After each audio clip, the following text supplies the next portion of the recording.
All right, folks. Well, it's the holiday season, and right away, of course, we start talking about how to stick to your diet, how not to gain weight, how to avoid the traps of the holiday season, yada, yada, yada. Now, usually this time of year, I do something comical around the North American diet mentality insanity surrounding the holiday season, but I'm going to do it a little serious here to try to point out to you the realities of how your brain works around certain elements of diet psychology. So I'm thinking right away of certain Christmas holiday spirit traditions. I was just listening to Nat King Cole Christmas song, the very first line, chestnuts roasting on an open fire. And what about the poem, 'Twas the Night Before Christmas? If we scroll down there and we look at the children were nestled all snug in their beds while visions of sugar plums danced in their heads. Now, 'Twas the Night Before Christmas was written in 1822.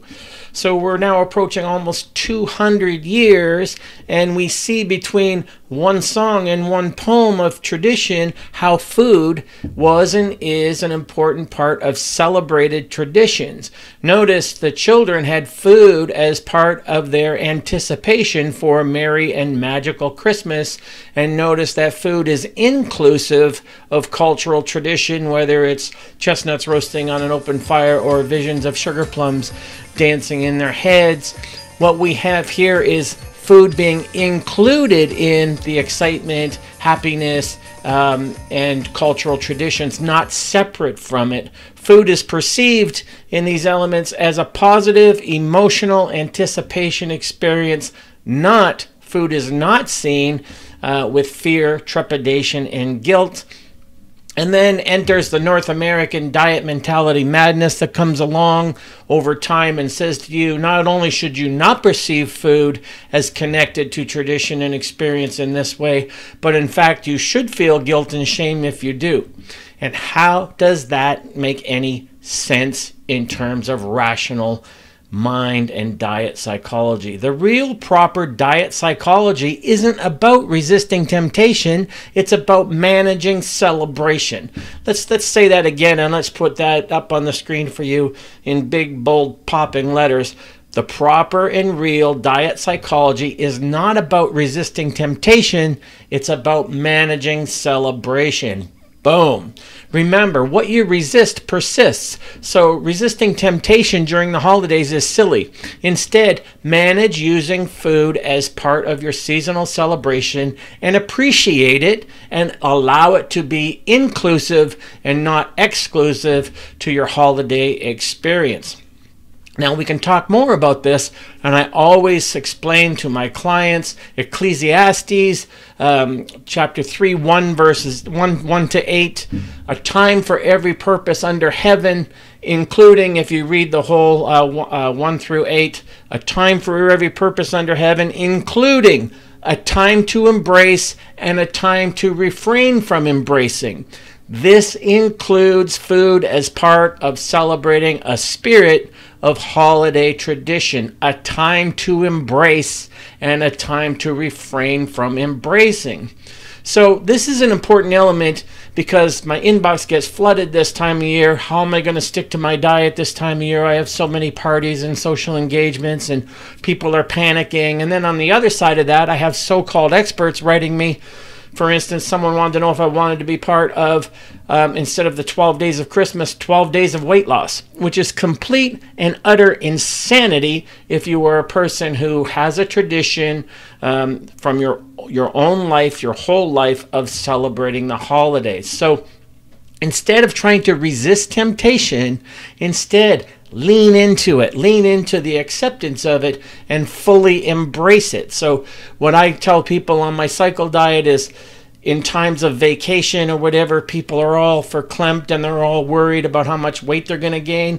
I take the other approach and I see how much weight I can try to gain. I try to gain as much as I can, and you can use the Christmas experience in the same way, because you'll be surprised if you have that allowance instead of resistance attitude, instead of guilt, then you're not going to eat nearly as much as you think you're going to eat, and you'll know when to stop. The same exists For instance, one of the cognitive tricks of the trade I use for people who have insomnia, instead of trying to go to sleep, I tell them just embrace and accept the insomnia. Stay awake for as long as you can. Make it a challenge. Turn on the TV. Don't do any actual work or physical activity, but embrace the insomnia, accept it, and try to stay awake and see how that leads to actually falling asleep, because what you resist persists and what you battle with you keep alive in your mind. So it's really, really nonsense this time of year to talk about, watch out, try these 10 hacks to prevent holiday weight gain and all this other stuff. Listen, if you don't understand this notion of proper diet psychology that associates food with celebration, then you will always end up conflicted about diet and diet strategy application. And if you don't understand this, then what is the point of diet strategy and the weight loss goal to begin with? Diet martyrdom is never going to work for very long, and around the holidays we see this insanity play out more and more each and every year, especially online. People start having weight loss competitions, etc., even though they're completely conflicted about embracing the holiday experience. Now, what I used to do when Christmas was a big deal to me, and when I was in the prime of my career, I would plan my whole year around taking 2 weeks off of training and dieting around Christmas, and then have a complete reboot and reboot the system so I could start fresh in January, a well-earned 2 weeks off, no training, no diet, eating whatever I wanted to eat whenever I wanted to eat it. And then that would always lead to actually practicing more self-control than you realize, because you're not trying to resist temptation. Instead, you're managing celebration. So two different mindsets at work that sound the same but are completely different. Now, if the holiday season has no meaning for you, then by all means, just stick to your diet strategy and keep on keeping on. That's just fine. But stop the nonsense of diet industry hype, all this laid out external solutions and instructions to stick to your diet and everything that goes along with it. That only simply builds and caters to the mindset of inner conflict and resistance. And this isn't the time of year to have a battle of your own mindset and wage a war against yourself. So all of that stuff just produces and induces inner conflict and the mindset of resistance. That's not a mindset you want to reinforce. It's a mindset to let go of, especially if you buy in a time for every purpose under heaven, including a time to embrace and a time not to embrace. This is the time to embrace. So, however, it is also about being an adult. And when it comes to diet psychology, an adult mind should be a free mind, not a conflicted one. But a free mind doesn't mean total hedonistic approach to food indulgence. The free mind is also a mature mind, not an immature mind that just seeks mental permission to just eat chocolate or shortbread cookies or sugar cookies whenever the mood strikes, eating as much as you want, as often as you want.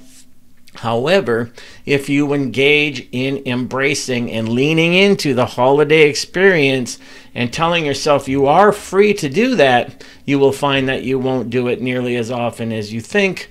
And once again, this time of year, we can talk about the benefits of the cycle diet, the reason the cycle diet works so well in the age of modern food abundance and tradition, holiday experience, vacations, whatever, is that the cycle diet is a diet of inclusion, not exclusion, and it's a diet that doesn't tell you how to parentally resist temptation. It shows you how to manage celebration in real ways, living in a world of food abundance, and that is what matters. So the holiday experience, remember, a time for every purpose under heaven. If from the time you grew up, your cultural experience is one of embracing the holiday season, then that should include food. And realize a time for every purpose under heaven, a time to embrace and a time to refrain from embracing, is one of the exact quotes in the Ecclesiastes